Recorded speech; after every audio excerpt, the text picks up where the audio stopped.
gostaria de ler uma passagem que está no Evangelho de Lucas, capítulo 7. Evangelho de Lucas, capítulo 7, versículo 11. Lucas 7, 11. Até o 17, a nossa leitura. A palavra de Deus nos diz assim: logo depois, Jesus foi a uma cidade chamada Naim, e com ele iam os seus discípulos e uma grande multidão. Ao se aproximar da porta da cidade, estava saindo o enterro do filho único de uma viúva, e uma grande multidão da cidade estava com ela. Ao vê-la, o Senhor se compadeceu dela e disse: não chore. Depois aproximou-se e tocou no caixão, e os que carregavam pararam. Jesus disse: jovem, eu lhe digo, levante-se. O jovem sentou-se e começou a conversar, e Jesus o entregou à sua mãe. Todos ficaram cheios de temor e louvavam a Deus. Um grande profeta se levantou entre nós, diziam eles. Deus interveio em favor do seu povo. Essas notícias sobre Jesus espalharam-se por toda a Judeia e regiões circunvizinhas. Até aqui a nossa leitura é uma história fantástica do que Jesus fazia aqui na terra. Talvez muitos já ouviram, já leram, já pregaram sobre isso. E era o que Jesus fazia. Ele caminhava pela terra e ele ressuscitava mortos. Eu não sei se você ressuscitou algum morto essa semana, mas é possível. Se Jesus fez, a gente pode, você pode. Creia nisso, tudo é possível. Aquele que crê, é possível. Jesus fez, eu também. Eu creio que um dia nós vamos ver isso acontecer aqui na igreja. Ressuscitar um morto, vários mortos. E eu me identifico muito com essa história, porque é assim que eu me sinto quando nós, como igreja, participamos de um Jesus é mais. Imagine a multidão da alegria e a multidão da tristeza. É o cenário aqui que Jesus encontra. Imagina o pastor Fernando dirigindo aquele caminhão vermelho, enorme, o Gercinho expulsando o demônio, você orando pelas pessoas, fazendo pipoca, algodão doce, aquela alegria, aquela festa. Se você nunca participou, participe conosco, você vai ver que é bem assim, é muito divertido. Aquela caravana da alegria, a gente sai, todo mundo feliz, e encontra numa outra cidade, num outro país, em outro bairro, uma situação totalmente diferente. Uma situação de desespero, uma situação de medo, de angústia, de dor, as pessoas sofridas, com medo da vida, com medo do futuro, sem saber se vão sobreviver amanhã, sem saber o que vai acontecer no futuro. E Jesus se deparou com o mesmo cenário, uma multidão alegre e uma multidão triste, uma multidão feliz cantando e uma outra multidão desesperada, porque o filho de uma viúva estava morto. E a Bíblia, nos tempos bíblicos, uma mulher tinha bem pouco valor para a sociedade. E a Bíblia escreve que ela era viúva, ou seja, o seu marido já havia morrido. Todos os sonhos, os planos, os projetos da casa própria, do carro, da família que ela queria constituir, era com o marido. Só que o marido morreu. Todos os planos morreram junto com ele. E essa viúva, ela coloca toda a sua expectativa nesse filho. Esse filho único. Ele seria a solução dos problemas dela. Ele que seria o sustento dela na sua velhice, porque a mulher, o fim daquela vida seria muito dramático. Ela viveria sozinha, isolada, sem sustento, sem condições para sobreviver. Então a expectativa dela estava naquele menino. E ele morreu, simplesmente morreu. Uma viúva desesperada, uma multidão triste, desesperada. E a Bíblia, o escritor do Evangelho de Lucas, é interessante, no versículo 13, ele escreve: ao vê-la, o Senhor sentiu grande compaixão por ela. Essa palavra Senhor mostra que ela reconheceu o senhorio de Jesus Cristo naquela história. Jesus Cristo é o Senhor da situação. Jesus Cristo é o Senhor das nossas vidas. Jesus Cristo é o Senhor. Uma vida dessa mulher, a vida dela desesperadora, apresenta-se o Senhor Jesus. Uma vida de morte, apresenta-se o Senhor Jesus. Uma freguesa daquele caminho de angústia, apresenta-se o Senhor Jesus Cristo e apresenta-se naquela situação. Eu não sei como está a sua semana, como está a sua vida, mas nessa hora apresenta-se o Senhor Jesus. O Senhor Jesus está aqui. O Senhor Jesus está aqui para tocar você, curar você, abençoar a sua vida. O Senhor Jesus mudou a história daquela mulher. Ele pode mudar a nossa história também. Ele pode mudar a sua história, reconhecendo o senhorio de Jesus Cristo, como essa mulher o fez. O Senhor soberano, excelso, poderoso, majestoso, amoroso, grandioso. O Senhor, o grande eu sou. Ele está aqui e Ele quer tocar a sua vida. a sua casa. Talvez tenha algumas mães aqui preocupadas com os filhos nas drogas. O Senhor, o grande eu sou, está com tudo em suas mãos.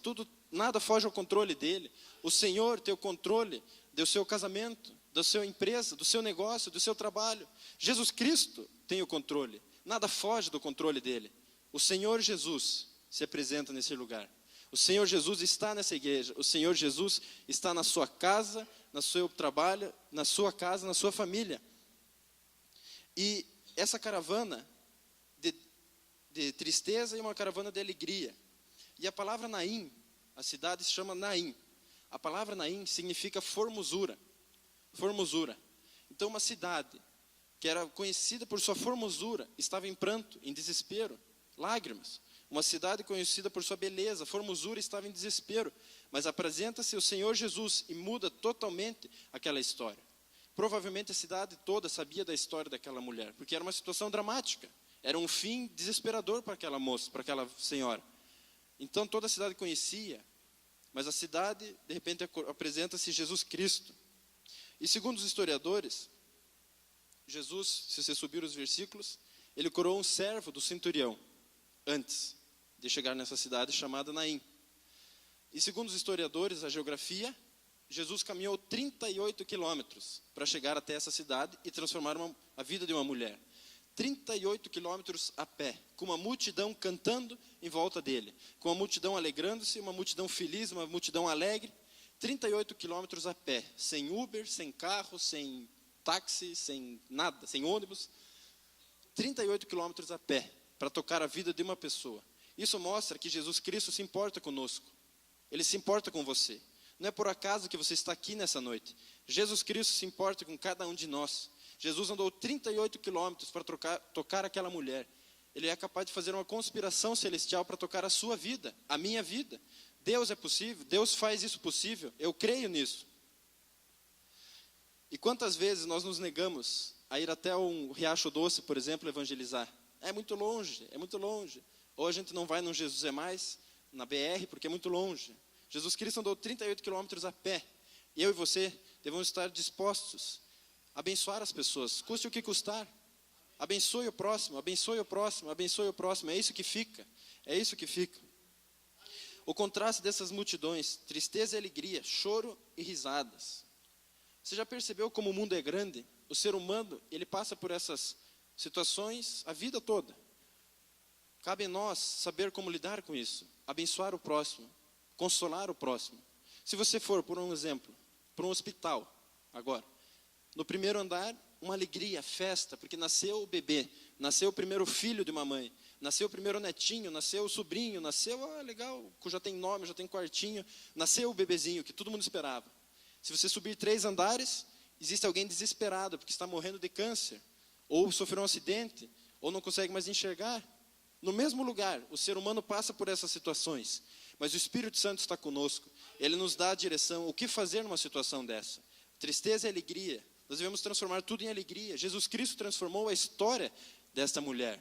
Ou você vai numa loja de carros, feliz porque comprou o seu carro zero, todo mundo alegre, faz aquela festa, aquele laço em cima do carro, e você chega, olha atrás da loja, alguém desesperado porque bateu o carro, sofreu um acidente grave, talvez alguém se machucou.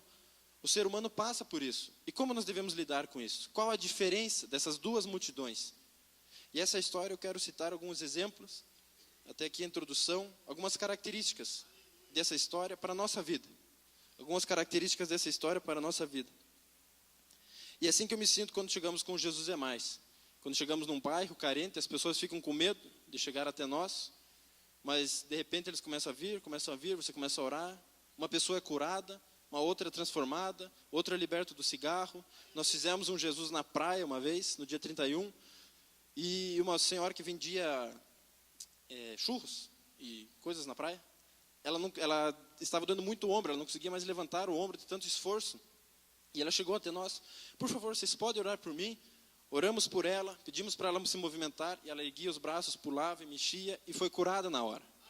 Jesus Cristo é capaz de fazer isso. Assim que nós chegamos, que você chegue em algum lugar, isso deve acontecer. Tem um pastor que diz que nós deixamos pegadas de fogo para trás. Por onde você anda, você deixa um rastro de fogo atrás de você. O Espírito Santo está na sua vida. creia nisso. O Espírito do Senhor Deus está sobre mim.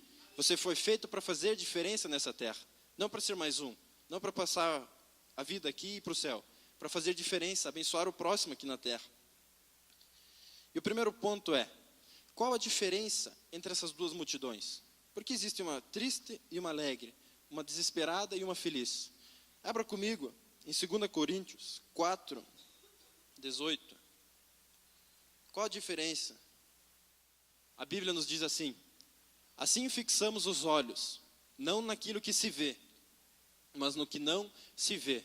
Pois o que se vê é transitório, passageiro, mas o que não se vê é eterno. O que não se vê é eterno. Essa é a principal diferença entre essas duas multidões. Uma estava olhando para aquele menino morto e aquela viúva desesperada, dizendo, agora já era, não tem mais solução, acabou. A outra multidão tinha acabado de ver Jesus curar uma pessoa, transformar a vida de uma pessoa. Eles não estavam olhando para aquele caixão, eles estavam olhando para Jesus. Jesus é a solução, Jesus sabe o que fazer.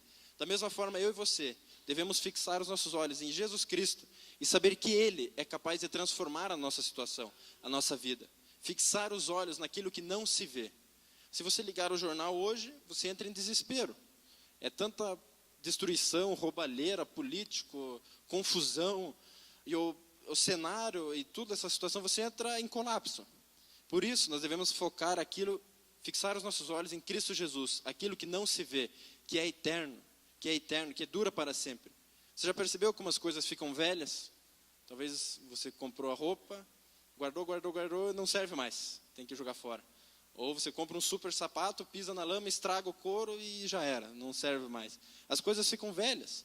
O telefone precisa de atualização, toda vez. Daí fica sem espaço, você tem que comprar outro. Não é assim. Então, as coisas ficam velhas, as coisas passam. A gente não pode se apegar a essas coisas. A primeira multidão estava olhando para as coisas terrenas. A segunda multidão estava olhando nas coisas que não se veem, nas coisas que não se veem, as coisas eternas.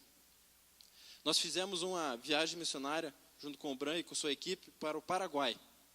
E foi uma viagem incrível, maravilhosa. E a respeito desses 38 quilômetros que Jesus andou a pé, eu tenho uma situação que nós passamos juntos, muito divertido, porque o Paraguai é longe. E a gente foi de caminhão, 10 horas até Foz do Iguaçu. Daí chegamos lá, não tinha lugar no carro para eu ir até a cidade, e o Bran falou, vamos juntos, nós vamos ter uma aventura paraguaia. Eu falei, então tá bom. Aí lá vamos nós, e a cidade era Encarnación, era longe de Foz do Iguaçu ali. Lá fomos nós na rodoviária, o Bran comprou as passagens, e o rapaz falou, eu não me lembro o horário, mas ele falou lá, sai 7h30.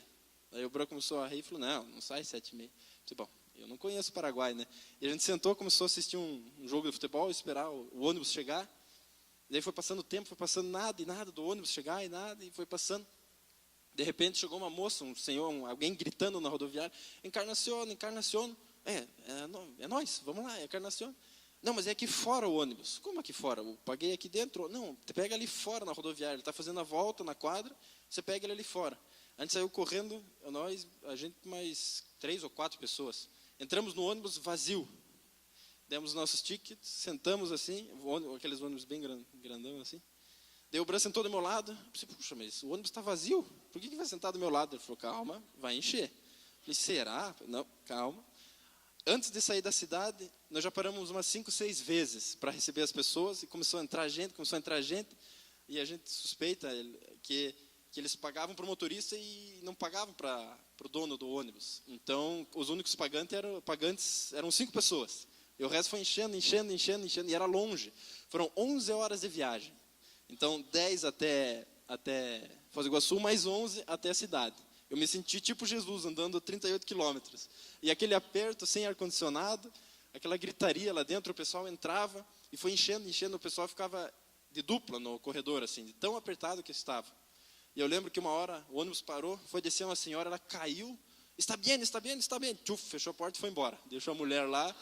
E aquele desespero, aquela aventura, de repente foi demorando, o Bran dormiu, e daí começou a tocar o telefone dele, e eu não tinha ideia onde era a cidade.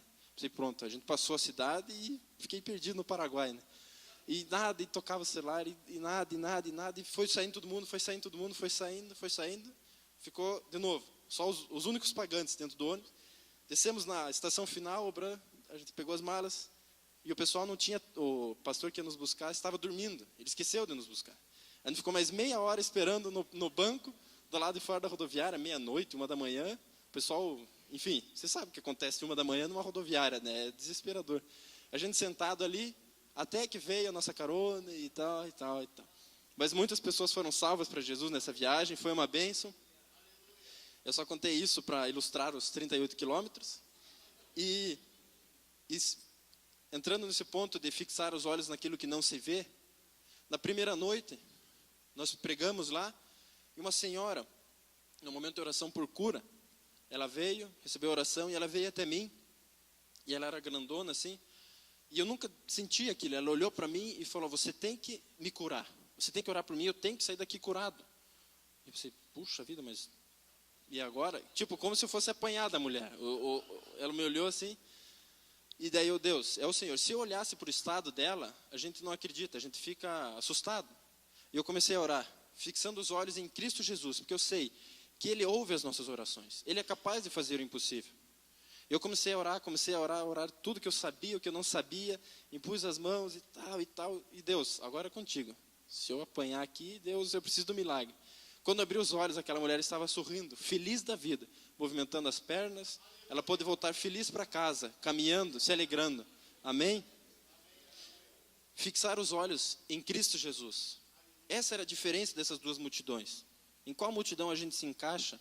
Naquela que está desesperada com as circunstâncias da vida, ou aquela que está feliz, sabendo que o nosso Redentor vive, e Ele cuida de cada um de nós. Outro exemplo, os reservatórios de São Paulo. Não sei se você lembra, uns anos atrás, que todo dia era isso no jornal, que vai acabar a água no Brasil, não vai ter mais luz, vai acabar a água, porque nunca mais volta, porque os especialistas dizem que só daqui 100 anos, 1000 anos, para voltar a água. Lembra disso? E esses dias, no começo do ano, eu vi que estão em capacidade máxima, 100% de água. Como é que é possível? Cadê os especialistas que mediram tudo aquilo lá? Jesus Cristo, Ele cuida de nós. Ele cuida da nação brasileira. Ele cuida do mundo. Ele cuida de cada um de nós. Ele se importa com você. Fixar os olhos naquilo que não se vê, no que é eterno.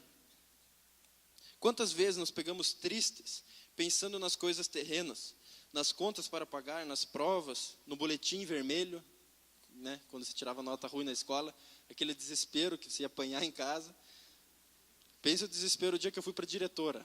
Minha mãe ficou louca, filha do pastor, para a diretora, não. Eu disse, agora eu vou apanhar. Mas sobrevivi, deu tudo certo.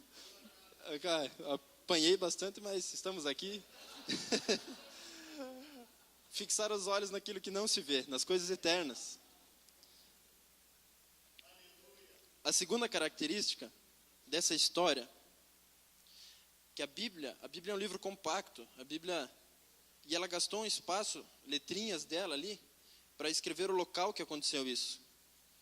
E o local é importante. A Bíblia diz que chegando perto da porta da cidade. A palavra porta, tem um significado imenso na Bíblia. Ela aparece aproximadamente 368 vezes na palavra de Deus.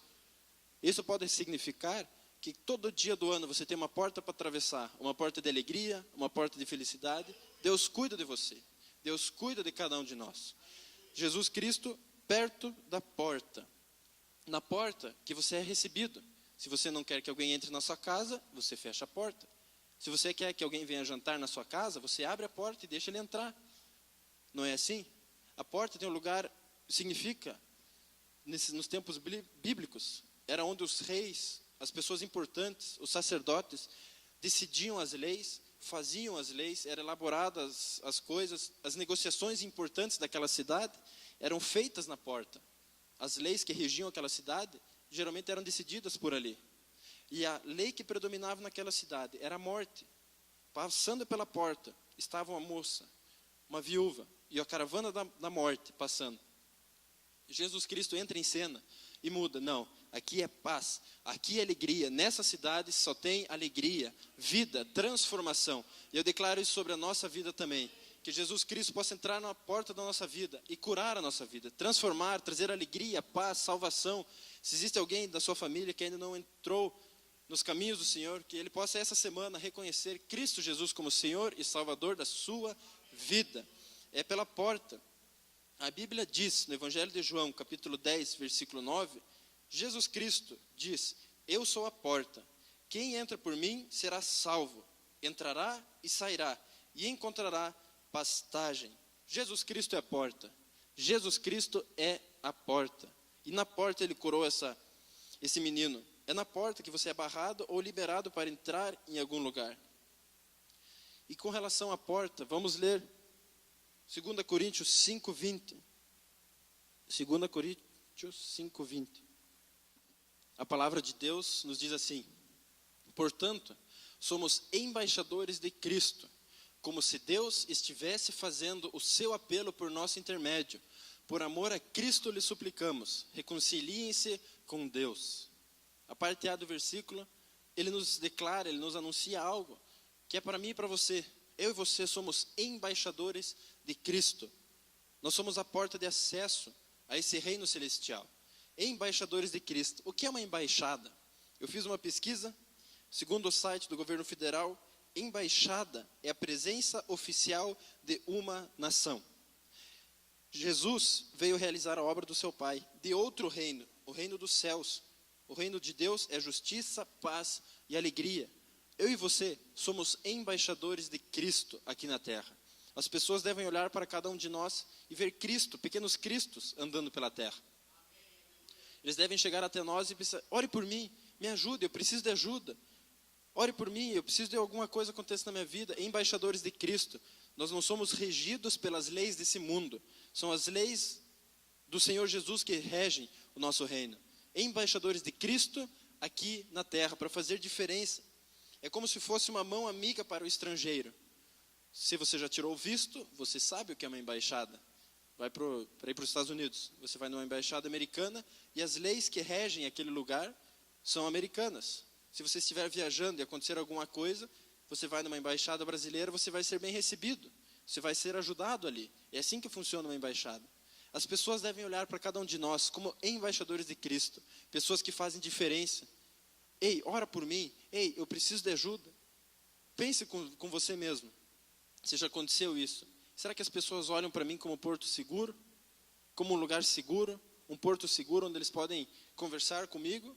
Ou sou aquele que espalha as pessoas? Ou sou aquele que junta e as pessoas se sentem amadas, confortáveis ao meu redor? Com certeza você conhece pessoas assim. E você pode ser assim. A Bíblia diz que nós somos embaixadores de Cristo, representamos outro reino aqui na terra.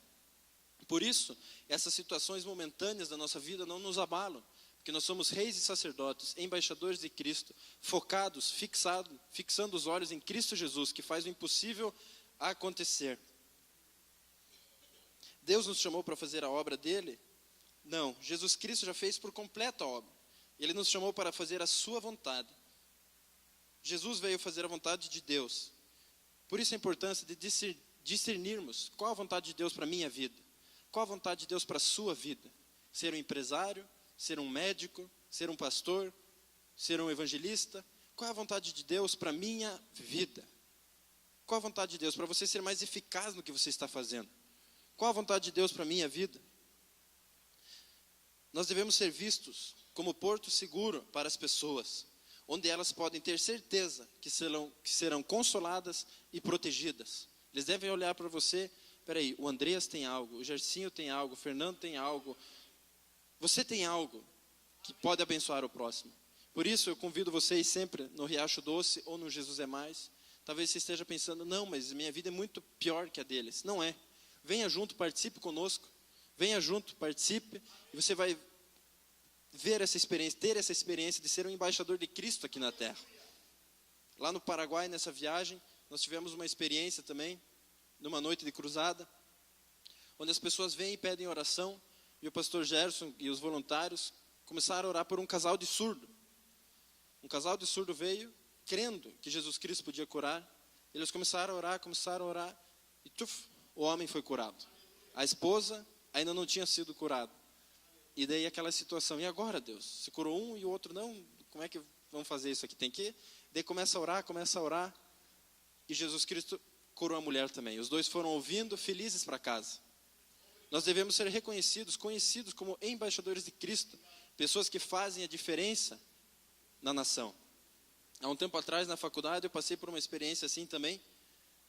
Tinha um colega que no início da faculdade, ele não era muito meu amigo, porque é milionário e aquele chefão da turma, assim, sabe? Aquele cara que, enfim.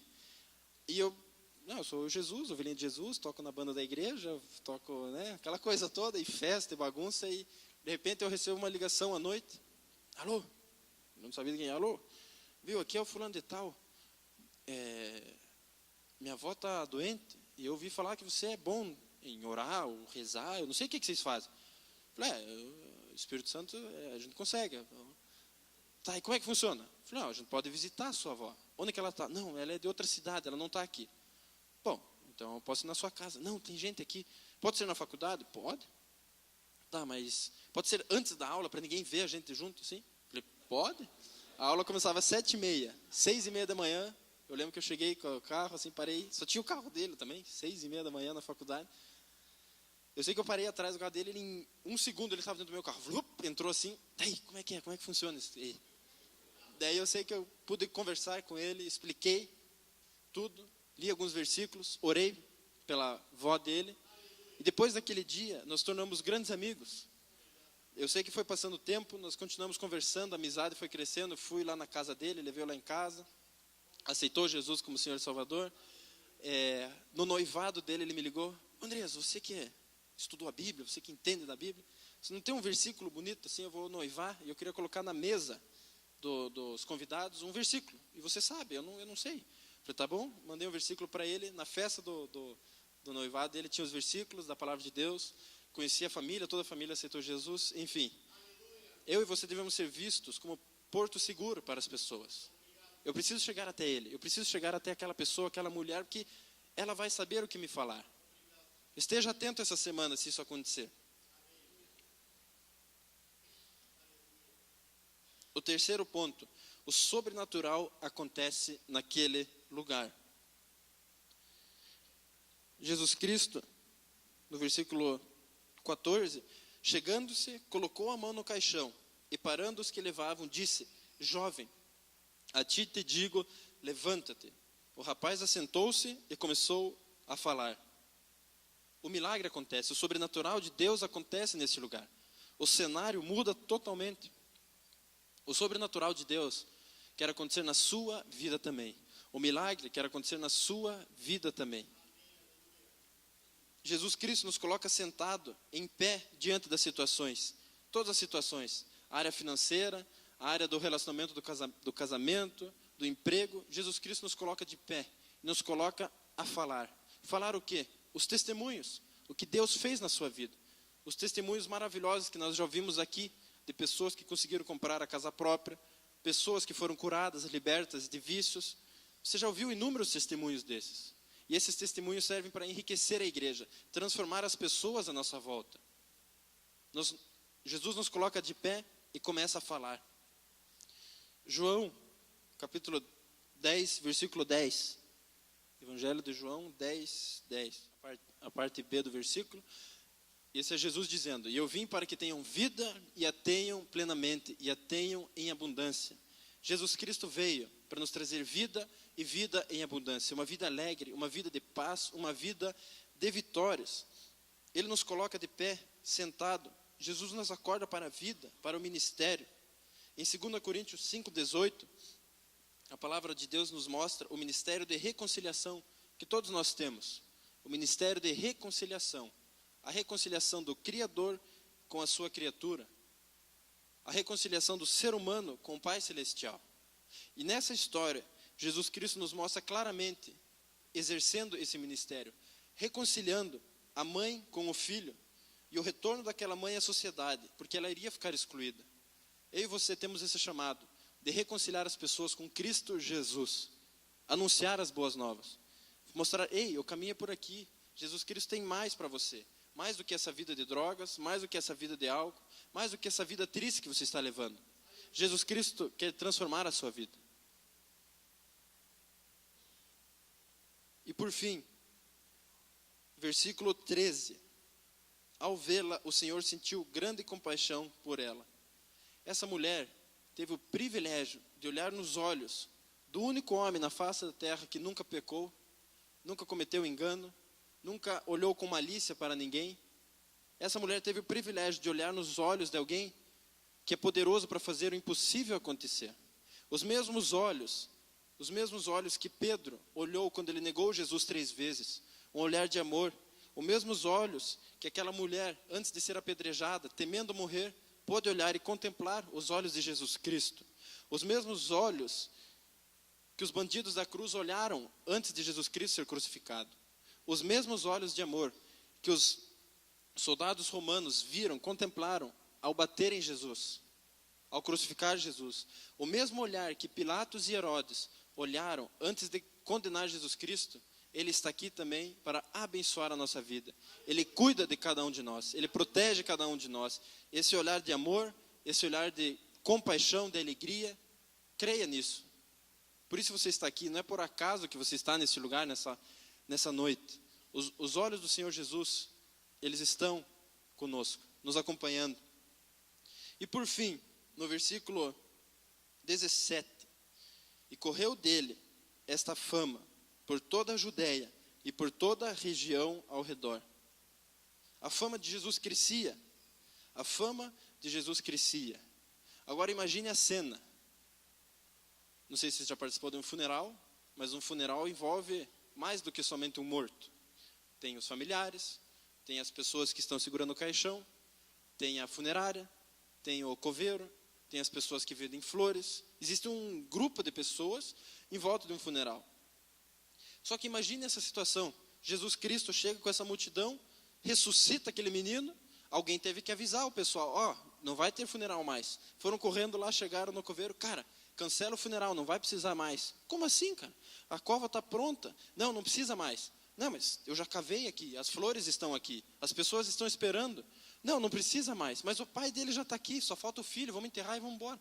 Não precisa mais. Como assim? Cara, eu não sei, chegou uma pessoa, um cara, liderando uma multidão, chamado Jesus Cristo, e ele tocou naquele caixão. O quê? Porque não podia tocar no caixão naquela época, era um super pecado.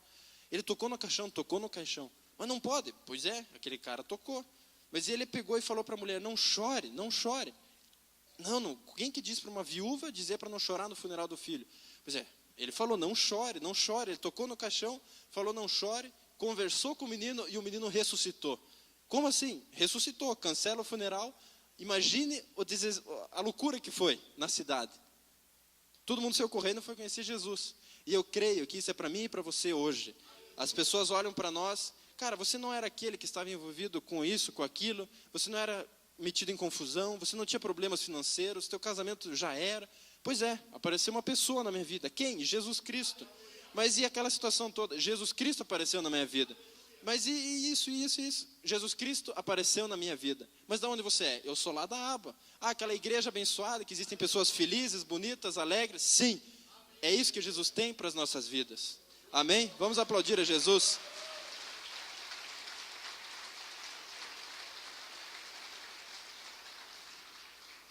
E eu creio que nossa igreja, nossa vida, glorifica Jesus Cristo. Eu creio que os milagres vão acontecer essa semana na sua casa, na sua vida. Receba essa palavra, porque Jesus Cristo mudou a história dessa viúva e Ele pode mudar a nossa história também. Hoje é o dia do seu milagre, hoje é o dia da sua vitória. Vamos, como igreja, glorificar a Jesus Cristo. Amém? Vamos nos colocar de pé?